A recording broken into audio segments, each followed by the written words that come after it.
Hey guys, welcome to Two Guys and Hockey Talk Season 4. We are ready now for the NHL Playoff Special Edition 30-minute show. Do you think we can do it, my co-host, Pavel the Cat Insider? Well, it's not like we're known for being two guys in overtime. That's not a trademark people know us by. So clearly we can make this work. But Evan, how you doing tonight? Hey, great. Hey, Leo, how you doing, man? It's great to see you there. I got to say, Zill's in the house. Zill's in Sherwood Park. The lost trucker has come home. All right. Hey, Ray, what do you got up there? I'm always good, dude. Always happy to talk hockey, especially since my team is finally in. Hey, totally get it. So this is what's going to happen, everyone.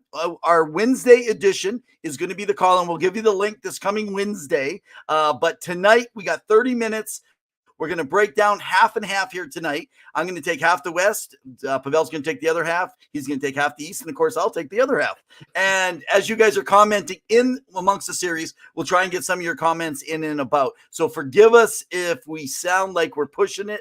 But, we've done some deep research. We dived deep into this today. Well, at least I did. I don't know about the insider here. He's been busy with his baby. So we'll see. I've got no time for hockey. What is hockey? No, I'm very pumped. So remember, guys, you can follow us everywhere on YouTube, on Facebook, on Twitter at Revenev, or me at hockey_2. Every Wednesday night, we're going to be this Wednesday night talking. We're hoping to get your questions on the show, 7 p.m. Mountain Standard Time. So we'd love for you to come on live on the show. We work with our partner Sports Empire. They are phenomenal. They have great sports information about whatever you want to know.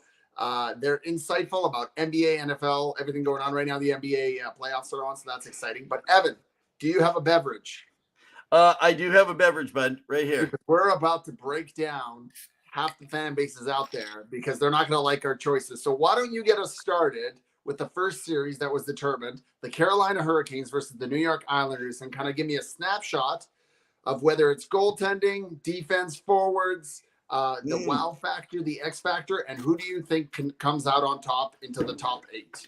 Go ahead. Woo! Oh, by the way, you know what we haven't been mentioning? We keep forgetting about Spotify because Sportsnet Empire has put us up on Spotify now. So you guys can follow Sports Empire and catch our stuff there too as well. All right, guys. Hey, so I'm going to cover the Hurricane series here. So the New York Islanders make it in, guys, against your Hurricanes. Now, I got a whole bunch of notes on my screen. I'm going to try and follow both. So, Pavel, if someone's talking, you can follow kind of the comment section. Okay, so let me break this down. I'm going to break it down. Goaltending, defense, forward, special team, and kind of what the wow factor is. Our goaltending, you got Sorokin coming in at a 924. Incredible. Sorokin literally put the team on his back. He is coming in. Now, doesn't matter whether it's Anderson or Ranta coming in. You're talking 903 to 910. I'm a little concerned about those numbers for these guys, but it's the overall team. But I am going to give goaltending edge to the New York Islanders. There's no way that you can count against Sorokin. Now, let's move to defense. You got Noah Dobson coming in with almost 50 points this season. He's coming in on a New York Islander team that, again, no one even thought was going to make the playoffs. Don't you think they're happy about Bo Horvat right now in that trade? Woo! That's like $3 million a game, right? So they're going to get like $6-7 million extra. Ownership's happy.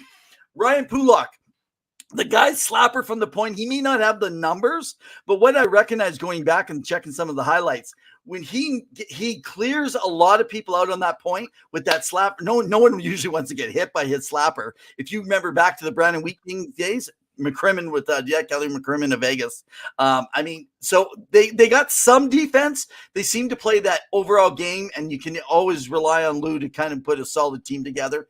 Now, however, they're also, though, against someone like Burns and the Ghost. They got Slavin and Pesky. I mean, Burns is Slavin, man. Slavin, man. Slavin. I'm going to call him Slavin because you said I can't.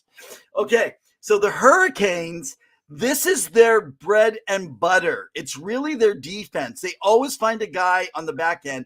And when Burns came in, between Burns and Slavin, they are pretty much unbeatable, and they're coming against your top line. So no matter what, in that sense, you have to take the Hurricanes on defense. Now let's look at the forwards.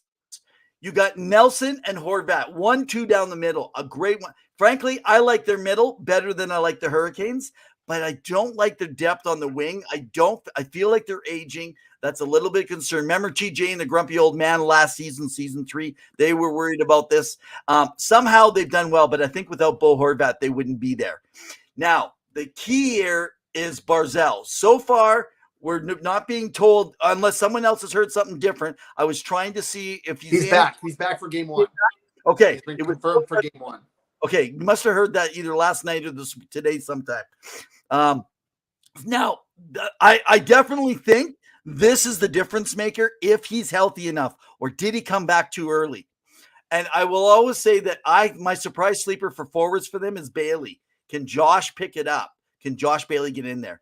Now, when you're talking about their first line with Nekis and I want to call him Aho, the first line is dynamic. They will be hurting because there's Svechnikov not playing, but they have so much depth. If you think about it, right, they're sticking on their third line has like Stahl and Fast and Martinhook.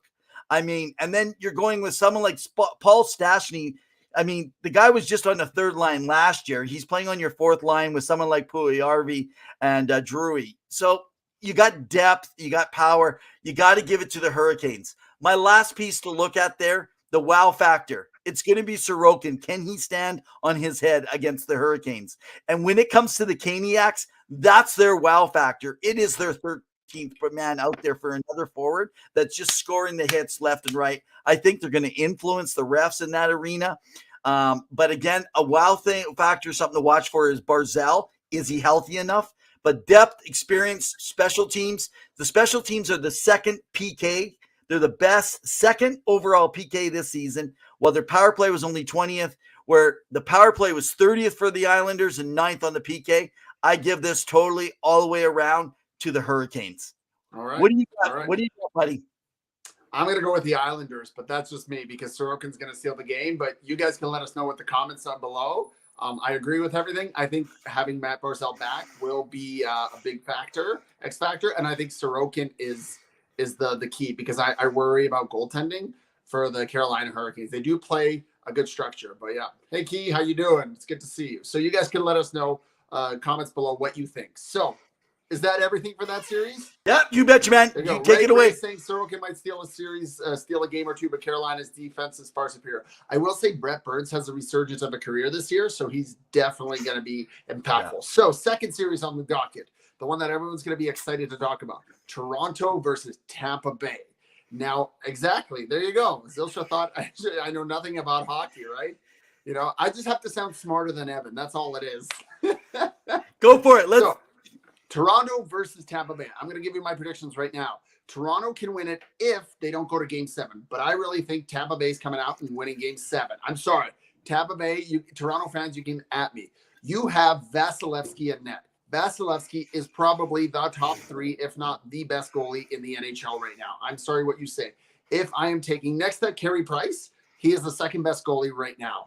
And back-to-back. And that, although Tampa Bay has all that mileage on them, because they played in 3 Stanley Cup finals, winning 2 cups. They're tired, and their bottom 6 isn't as good. And, of course, Tanner Chanot being out for indefinite, long-term, whatever that looks like, maybe in the second, third round, we don't know. They haven't given a timeline. I think that Tampa Bay can still bring it because they've got Hedman and Sergachev on that back end. Now, Toronto has some real good depth. My big question with Toronto is the big guys showing up. Marner, Matthews, Nylander, and Tavares. And say what you want about the past. This is a new year. It doesn't matter what happened in the past. You have to make it done. Don't worry about your bottom 6. They're way better. But Samsonov, really solid in net, unless they decide to go with Matt Murray because he's a veteran presence, won 2 cups as well. You know, he has that experience, but injury prone. And Wool has proven that he's been solid. But Tampa Bay, I can't go back on Stamkos, who's having an elite season. Kucherov, who can be mean and nasty. And that fourth line, Pierre-Edouard Bellemare centering Corey Perry, who's a pest, and Pat Maroon. Oh, this is going to be a dogfight, Evan. I'm saying Tampa Bay in 7. That's my thoughts. I love it. Even though Toronto can push it, but Toronto needs to fight their own demons. And that's That's the big one. They have to get out of their heads. Forget the media. Forget everything else. Wow. Enjoy the fans. But that's what. Any thoughts? Quick thoughts on that series? No. I think I said it before. Tampa's experience is still going to pay off, and I'm actually worried. You and I talked off show. I'm a little worried. I'm not going to say too much about Matthews, and is he really healthy? I'm worried there might be something, possibly something. Yeah, no, I'm worried it's not the wrist. I'm worried about a lower body because he's had shoulder issues. I'm actually worried about hip. So I'm worried about the way he's lining the game. Okay, let's move. Can I just say one thing? People can appreciate the fact that he's had 3 or 4 40-goal seasons plus every year. Amazing. But anyways, go ahead. No, I'm ready to do it, man. Let's go. Where do we go? Where do you want me to go? So you've got the next big series, the Boston Giant Bruins versus the very feisty Florida Panthers, who just barely got in thanks to Pittsburgh not playing very well. What are your thoughts? Okay, well, before I go there, Zill wants to make a point. This show is definitely going to overtime already, 10 minutes before I even came off. Now, hey, in all fairness, Zill, there was 4 minutes at the beginning. Okay, let me throw this out here now for you guys. I want us to look at this. Boston goaltending. Linus Ullmark. The guy's save percentage is through the roof. He has a .938 save percentage. We are talking to the days of Ken Dryden. We're talking about Tretiak playing over in the Soviet Union for the USSR. I mean, we are talking guys like Jacques Plante. Like, these are insane numbers. Now, before you say, wow, Evan, but come on, he plays behind a good team, and that's a small sample size. He had 40 wins. 40 wins. How many teams didn't have? I don't even know the number out there. I should have checked. No, very few even had 40 wins as a team, let alone and what Swayman can do in the back end. Now he's taking on the Panthers. They're sitting at 901 Bobrovsky with 24 wins. This is Boston all the way in. Goaltending, if there's a weak spot on Florida, it's going to be goaltending on this. Hopefully Bobrovsky gives them a push. Do you start Bobrovsky or do you start Alex Lyon, who's been a nice brand new rookie goalie for them? Yeah, I'm worried he hasn't had enough games. He's got 20 plus games only. And that I think you got to go with Bobrovsky. You live or die with the guy. That's my opinion. Okay, defense. Their top 4 is crazy in their defense. If you think about it, they got Orlov, they got McAvoy, they got Lindholm, they got Carlo. Now, this is where they're strong. That top four is going to play 24 minutes and probably 19 to 20 minutes. Your last pairing with Gretzky and Clifton, well, these two guys are pretty much what they're going to do is they're going to take in between 9 and 14 minutes, and they're going to take on the easier competition. I'm telling you, the defense is crazy in that top 4, and they can all play in that top line. Good, solid D. But now, here's the thing. When it comes to Florida, they kind of take a balanced attack. What they do is they take more of the 2-1-2 system. So what they're doing is they're going 2 forwards up, 2 defensemen back, and 1 guy playing in the center so he can come back. Kind of how actually Edmonton plays. Florida kind of has that same process. But this, you got to take Boston all the way. Forwards, I'm going to tell you right now, Boston in their depth. Now, how many people knew and were upset about Taylor Hall getting a pass even though he was healthy? This is feeling like a Kucherov situation. I mean, Kucherov situations are all over the NHL. Taylor Hall is on your third line with Charlie Coyle. That's pretty good. Then you got Bertuzzi up there now. And you got Pasternak and Pasty and DeBrusque with the new built seat. I mean, the guy is the bionic man this year. And then you got Bergeron and Marchand. Oh, my gosh. I mean, should I even keep going? These guys are insane. There's a reason they won so many games and set the NHL record for most wins by an NHL team in the history of the NHL. So I'm going to compare their forward depth to the Edmonton Oilers, which we'll talk about a little later on. Now, what's happening over in Florida is they have some good D, and they're pretty solid all around. Montour had a great season. Ekblad's working on a comeback. Forsling's good, but here's the thing. They're a well-balanced top 6, but I don't know if they're going to be able to withhold against such depth, and that's my concern. Can you hold off on the depth? That's going to be the biggest thing. And then when you think of the special teams, Boston is 12th in the power play. They're first on the PK, compared to the Florida being 10th on the power play against the first PK, and the Florida is they're 23rd on the PK.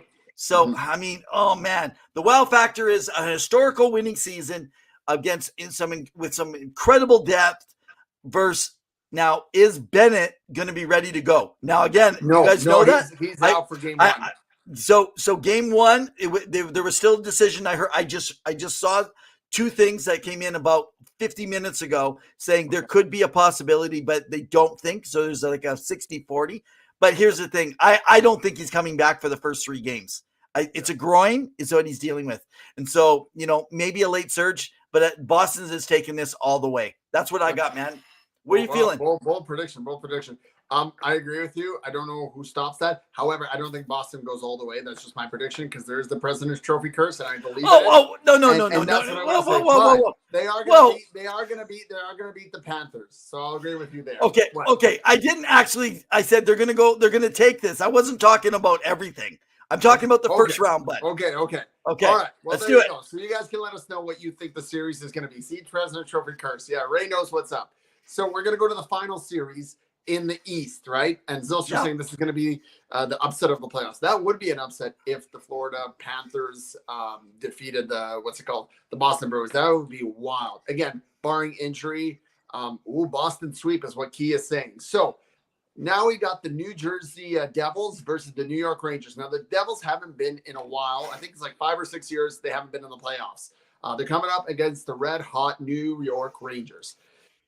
It's a tough series. It's going to be a slugger knot, but I'm putting the edge on New York Rangers. I'm sorry, Ray. I know you can at me and hate me all you want, but they have a little bit better goaltending. They have the better defense. So you've got Keandre Miller, Jacob Trouba, who is definitely going to throw a big or 2 hits. That is going to be questionable. You guys are all going to be talking about it. We're going to be like, what is that? That legal, not legal? He should be suspended, not suspended. You got Shesterkin and net. I'm not as keen about you both better have one answer to this series. I'm sorry, Ray. It's not the answer you want to hear. And Shesterkin has been playing really well in the last little bit. Hey, Robert. And so it's been good. Now, who's in net? Vanacek? Maybe, maybe not. I don't know. Blackwood is there. They all haven't had really good numbers, right? It's been struggling. Now, their forward depth, the player to keep an eye out for the Devils is Andre Palat. He has played in these big situations. He came over from Tampa. He knows what's up. And that's what it is. Ray saying to me, it's the team that wins the series who stays out of the box. It is true. Rangers can't score a lot of power play. But when you have someone like Patrick Kane, who has won Stanley Cups, Vladimir Tarasenko, he has won a Stanley Cup, and they've been brought in. And you have that top 6 over there where you have Mika Zibanejad, who's an elite center. You have the kid line, right, with Philip Cheeto. Like, he's been phenomenal, re-signed. I think that team, and even Alex Lafreniere, who people have said – Chittle.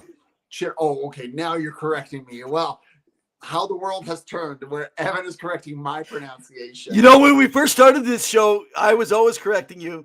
Now I feel like I seem drunk all the time. You're correcting me. I've got the Rangers going as much as also New Jersey just doesn't have that experience. I love what Jack Hughes has done for them. I'm so disappointed he get a 100-point season, but he did beat Patrick Elias, which was a great feat. But again, I still think the Rangers get this done, although it's going to be a very fast-paced hockey. Timo Meier has really picked it up, hasn't put up the scoring that he did in San Jose, but he can be an impactful player. So really, you have to watch out for those two, Andre Palat and Timo Meier, because they are going to make a big impact. Yeah. And for for the Rangers, it's Shesterkin, Jacob Trouba on big hits that he's throwing, and the forward group, Patrick Kane. What can he do? What can he bring? Any thoughts, Evan? Yeah, this is where Timo Meier is going to have to earn his keep, Ray. Anyone that's watching the New Jersey Devils, they didn't give up what they thought they were going to have to give up, but this is where you're going to say, do you want to sign him again? Are you going to take a lot of your money and put him into it? So I think that's the wow factor for Jersey. That's my big piece on this. But I think last year's and Shesterkin is going to make the difference. But, hey, I'm hoping for a Jersey win because I think it's going to be great for the rivalry. Nice. All right, we're going to the West. Minnesota versus Dallas. Go ahead, Evan. Oh, man. So, guys, I'm going to call this the Battle of the Big Bad Green. This is the Dallas Stars versus the Minnesota Wild. The goaltending is hands down easy to give to the Stars. You got Ottinger sitting at 919 with 37 wins. He is the next best thing to Linus Ullmark. I mean, last year he almost single-handedly won him the series without even scoring for the Dallas against the Calgary Flames. I think he wore out poor Markstrom, and his career's never been the same since. Since last year, because Markstrom was trying to match it up. Marc-Andre Fleury, love the guy, but he's going to be facing a torrid of people on forward. There are 8 solid forwards. You think about this. You got Robertson, you got Hintz, you got Pavelski and Jamie Benn, you got Dadonov, you got Max Domi and Tyler Seguin. Seiler. There I go again. Mason Marchment. You got backs up. Career year. Oh, yeah, absolutely, man. You guys think about this, right? So when you got that kind of forward, yeah, go ahead. Oh, I was going to say John Klingberg versus his old team. Yeah, that's a great point. Okay, so now here's the thing. Kaprizov is back. So now this is going to be the thing. Now, all the defensive play has been coming from the forwards during these time, and they were still winning without him to even get to that place, which is great. But is he going to be able to pull them through? Because they're going to have to lock it down like Calgary did last year, is what the Wild are going to have to do to even compete against the Dallas part. So here's the thing. Goaltending, I'm giving to the Stars. Forward, I'm giving to the Stars. The Stars have the 5th best power play and the 3rd best penalty kill. That's insane against the Wild's 15th power play and the 10th PK. You see, I broke my numbers down here tonight, buddy. I'm telling you, special teams go their way. I did. Man, you've been researching so much, I thought I had to not look like I was drunk out here today. Now, defense, it's deep on Dallas. It's deep. I'm a little concerned about the defense when it comes to the Wild. You know, when you're looking at what they got, because Matt Dumba out there, but they have Jacob Middleton, and Brock Faber playing on their first defense pairing. That's great. Now, Gogolinski, Gogliowski, I can't even say his name. Goligoski, Alex Goligoski. Thank you, and Klingberg. Player. And Klingberg, who kind of really has struggled to the last part of the year. I do not think that this defense can hold up, and so I got to give it again to the Stars as the better team. Now, the wow factor is Ottinger and the depth of forwards and the strength of defense versus really a big, rugged, and a tough Wild team. So here's the thing. Can the Minnesota go wild on Dallas? And that's going to be the key difference if they're going to get it. But I say no, and the Stars take this series. What you got? Yeah, this one, like the Carolina Islanders series, I was struggling. I kind of want to lean towards Minnesota, but I think it comes down to, for both teams, goaltending. Who do you start in net? Now, of course, Ottinger is Dallas's guy, and he played unreal last year against Calgary. But really, is it Gustafsson or is it Marc-Andre Fleury? Who do you go with? And that is the big question. This, I feel, as much as people should tune in, is going to be the least interest or eyeballs on series in this playoff first round. That's what I think. That's my only downside. But I still have Dallas. I'm still struggling. I think Dallas will, but yeah. Anyways, so we gotta move. All right. So Colorado and Seattle, we got that. So honestly, this is going to be a 4 or 5 game sweep of Seattle. I love Seattle. I think they're that team that's just happy to be there. I know they brought it in the regular season to Colorado. Some of that was overtime wins, but Colorado with that firepower, even though they are missing their captain, Gabriel Landeskog and Cale Makar still, that team can still bring it. You got to stop Mikko Rantanen, who's one of the best Finnish players ever. You got to stop Nathan McKinnon, who's unreal. And JT Compher has been an excellent second-line center, really emerged since Kadri has left that team. That's true. And Georgiev has 40 wins on the season. So he's clearly come out of the shadow of Shesterkin and proved himself as being a good, legitimate number 1 goalie for the Colorado Avalanche. Now, the one X factor I say for Seattle is they score by committee. Daniel Sprung, an incredible storyline who plays on the 3rd and or 4th line. And maybe this is the Philip Grubauer Revenge Tour, but both him and Martin Jones have under 900 save percentage. So I don't think they're going to get away with that. So I'm going to say the Colorado Avalanche are going to beat the Seattle Kraken, although this is good experience for the team. Vince Dunn, however, for the Seattle Kraken, will be an X factor. He's had an elite season as a defenseman, put up 60-plus points. He can really bring it. And again, they play by committee. We'll see what Dave Haxtell does. Your thoughts, Evan? Yeah, so I just looked at this. So what series is going to be a Sutter waste of 8 days? That's a great one, Zell, man. You've been around hockey too long. You're catching all the puns. Uh, so I hate to say this. I want the Kraken to do well, but I think Kraken's going to be wasting 8 days. But let me just say this. It's a Sutter waste of 8. It's not a waste of 8 to Ron Francis, because just getting in there is going to get him some feel and some experience. Yeah. And it's going to put some more money into the coffers and get the fans to go absolutely crazy in their second year that they've got there. So they brought a lot of money to the NHL, and I really like what Seattle brings. And again, they may get a game or two, but yeah, Jordan, I agree. Avs are going to sweep. All right, Evan, the big series, Edmonton versus LA, the one that people are all dying to hear about. Go ahead. Man. Okay, let me just say this. I went on Twitter and I talked about Boston. I had Edmonton in this too. A lot of people are quite upset at me because I said, listen, you guys are setting yourself up. Now I'm talking to fandom. I'm talking about some of the media. I'm talking about the fans. I'm not talking about the actual teams. And the reason is Boston and Edmonton is doing the very same thing. They are hyping themselves up so bad with fandom that they are going to get a good smack in the face if they don't get some humility along the way and actually understand that any team can win in the playoffs. It's good to be excited, but unless you win the Stanley Cup, you're going to feel so disappointed. And what happens if LA takes you out? So you know what? Take some humility with that. You're mad when LA acts big. Just don't rub it in their face. Just let your actions show by cheering for your team and ignore their team. That's what I'm just saying to you. And if you're Boston, you might have the best team in the history of the power play. You might have the best team in the wins of the NHL, but have some humility, man. Okay, now let me break this down. Goaltending, Corpus Salas with the 914. He's only got 20 wins. He played on the second worst team in the league when it came to Columbus. Now he's taking on Skinner, who is a rookie, who finished with a 913 and 29 wins. Now, here's the thing. His last 10 games, he came in at a 950 something. It was 950, 960 range. So anyone who thinks Skinner is not ready or he's a rookie, he has been well trained. He has been well prepared. He's been in high games his whole life. The guy is ready to go. I do not see an issue being a rookie. And by the way, some great players over the years, maybe they're not good now. Oh, yeah. Let's go back to also, what about Steve Mason back in the day, right? There's so many, Ken Dryden, Patrick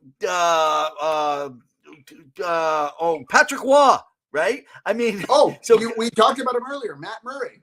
Exactly. Came in so don't look around now. People are saying Corpus Salas, though. He's a heart crusher for the Oilers, and he did it earlier. And you are right, and that's why I'm going to put this at an even, because I am going to hold something against Skinner, not just go by those last few games, because it's about to break. It feels like it's almost too good to be true for Edmonton fans. Defense. Now, defense, on the depth of defense for LA, I don't know if you guys know this. They play a 1-1-3, which means one forward that's pressing. They got one guy playing the middle, and they play 3 men deep. 3 men deep, and that's why it's hard to get through. It feels like a clutch and grab, feels like a trap. But I will say this, Edmonton has a big, tough defense, and they also have a lot of scoring. 6 feet. I think, isn't it actually 6'1"? Kulak's the smallest. I thought he was 6 or 6'1". Everyone else is 6'2" to 6, almost Kulak 7. is 6'2". I think CC there you 6'1". go. No, CC 6'4". There And then Bouchard 6'2". You got 6'5", I think, for Nurse. 6, and it's 6'6" and 3/4 for Desharnais. Right now, I mean, it's amazing in size. Now, you guys may not like this, but if you look back at LA and look at their defense with Doughty and Mikey Anderson, by the way, I didn't get a chance to look today. Does anyone know, is Mikey starting? Is he going to be able to start the series tomorrow night? That is going to be a big Mikey factor. Anderson? I'm not sure. I was hearing he was, but you guys, I didn't get to check that. I didn't have that much time. Pavel only gave me so long to be able to do my research. There you go. You're saying he's the next one. Evan, what's this? Evan didn't watch the Oilers season when we were bad, I guess. No, actually, unfortunately, Jordan, I'm much older, and I saw even much worse probably than you did. So he's the next Binnington. I actually hope he's not, because the next Binnington would mean he might get bad later on. And just so you guys know, I am an Oiler fan, but I'm taking it very cautious when it comes to that. But I'm not picking them because of that. Now, I want you guys to see something here. When it comes to defense, I am going to put it at an even based on the experience. Yeah. But when it comes to forwards, we're talking, we have a solid defensive group, but you can't play defense for forwards. Yeah. And right now, the forwards are learning to come back. Look at McDavid. He could have set another 10 points in the last part of the season. He decided to play defense, show everybody they got 3 100-point players. It's a historical year. You got to appreciate the Oilers are dominant and coming out on forward. Special teams, LA's the 4th best power play versus the best in history. Penalty kills 24th versus the 20th. And by the way, the Oilers in the last 30 games were the 3rd best team in the NHL on the PK. So the wow factor really to watch for LA is they're tough. Are they going to play tough? Are they going to get in your face? Are they going to do stuff to kind of to draw penalties from the Oilers? It's playoff hockey. They got nothing to lose, because even though some are picking them, they're not feeling that maybe they're going to be the better team, but they believe they can beat them. But they're taking on the #1 ranked winning percentage team in the last half of the season, better than Boston. So this one is an easy give for me. I see it in 6 games for Edmonton. Well, we're getting to overtime. I agree.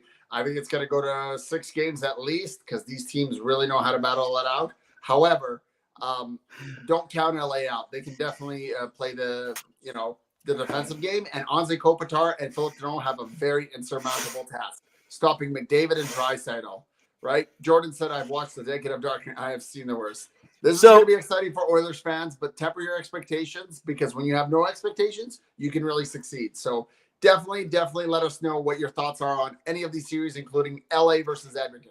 That's it. Who do you got? Series 7, we've got the Vegas Golden Knights, who are back in the playoffs this year, versus the Winnipeg Jets, who barely squeaked by. Who do we have? Well, the big factor. Oh, and Jordan's mentioning that Anderson is in tomorrow. So who's the big factor here? I am going to go with Vegas in 6. As much as I love Winnipeg, and as much as they were a solid team at the beginning of the first half of the season, they were literally battling for the top of the Central. They struggled in the second half. They were getting no scoring from their top guys. They were struggling all around. The big factor is Connor Hellebuyck. But as you mentioned in previous episodes, so you guys can go back and watch, Hellebuyck has struggled with the workload. You can't overwork Hellebuyck, and he's done a lot. On the other hand, you have a committee or play-by-committee design in Vegas where you have a Logan Thompson who's still injured. Laurent Brossoit, who used to play as a backup not only in Edmonton but in Winnipeg, and is their starter and has a great March. So he is definitely going to be the X factor. He's going to bring it. Mark Stone, as you talked about, cap circumvention, he is back. Now, whether his back can handle it, I don't know. I don't mean to put a pun on that as well. So the one other factor for Vegas is Jack Eichel. This is his first playoff game in the history of playing in the NHL. He has been around since Connor McDavid. Connor McDavid has so much experience in the playoffs. Jack Eichel, game 1. What will he bring? He hasn't blown it out of the water the way he did in Buffalo, but he is a good, solid depth piece that can bring it. For Winnipeg, where is your scoring coming from? Is it Mark Scheifele? Is it Blake Wheeler? Is it Kyle Connor? These guys can put up numbers. Who is scoring on that team? And on the back end, I really still believe in Vegas. You've got Pietrangelo, who has won a Stanley Cup. You've got Shea Theodore, who has been a Norris candidate. You have Alex Martinez, who has won a cup with LA. You have these guys who can bring it. Who are you allowing to come up and play for Winnipeg to make an impact? So I still think that apart from Hellebuyck, who can steal a game or two, Vegas is taking this to the second round. And everyone thought that their goaltending was going to be garbage this season, and they're not even going to make it. They are top of the Pacific Division, and they had 100 and I believe 11 points. They rocked it this year. So Vegas is my pick. What are you thinking, Evan? Yeah, well, I think Vegas is showing, as they always have, and I'd be looking out right now for Jack Eichel with the playoffs coming. He's going to have to he's got something in his craw, and I think you're going to notice he's going to be a totally different player. So look out for him. But Winnipeg right now, if there's an upset in the first, that's where I see it coming. But frankly, I think we're going to know it. Winnipeg will have to split in the first 2 games in Vegas to even have a chance to make this go. If they can come out, though, let's just say this: I believe they can come out with a split, but they're going to have to win both at home in order to have that chance to be able to hang in there. Because Vegas didn't even give them a chance to even get further in there. So Vegas goaltending is falling apart in the playoffs. Yeah, that's one of the things I'm concerned about. They do not have the goaltending. That's going to be the issue. And I think Hellebuck is playing a hell of a game. That's the truth of it all. So, guys, hey, we've gone 6 minutes into overtime. That's pretty good. Now, one last thing. We weren't getting into the predictions, but here's the problem. If we don't tell you who our Stanley Cup finalists will be and the winner, then you're going to say, well, it's because you watched them play. So, Pavel, let's give them our final 2. Just give them, you got 1 minute. Give us what you got. Who are the final 2 and who wins it all? Rangers versus the Edmonton Oilers. Edmonton Oilers come up top and win the Stanley Cup final and end the Canadian drought of a Stanley Cup. Boom. Wow. Thanks, Zell. Appreciate that. Always appreciate your guys' help in there for all the names that I don't know and the people I don't even know are starting yet. I'm supposed to do a breakdown. Okay, guys, I said it at the beginning of the season, and I'm going to make a slight change from what I said at the beginning of the season. No, so I really felt that this could be a possibility where they can make it back one more time for Tampa originally, but I don't think, and I did not expect Boston to come through. It will be an Oilers-Boston final with Boston winning in 6 games in the Stanley Cup. That's what I'm giving you. You guys can let us know your comments below. But again, thank you. Remember to follow, share, like, and subscribe. We love hearing from you guys. This has been a special edition. We'll be back again this Wednesday because we don't ever want to leave you. We will be back. Absolutely. You will be hearing us because we love hearing from you guys. Make sure to follow, like, and subscribe every Wednesday at 7 p.m. Mountain Standard Time. We're going to have so much more. We're going to have a live in-call session where you can call in and chat. We love hearing from you guys, your thoughts, your ideas. We'll take your questions. You can ask us whatever you want. And Evan knows nothing, so he's just going to look blank face and pass it over to me, as always. We want to thank our sponsor, Evan. Oh, yes. I'd just like to thank Sports Empire and also JR Web Designs, who is running our website. They're working on things tonight. We're getting a whole bunch of stuff up there. If you want to be a writer, also let us know. We'll give you an opportunity to write over at 2 Guys in Hockey Talk. And you know anyone else that wants to partner with us, send them our way, boys. So in the meantime, we're looking for writers. In the meantime and in between time, keep your sticks on the ice. Stay safe, everyone. Cheers.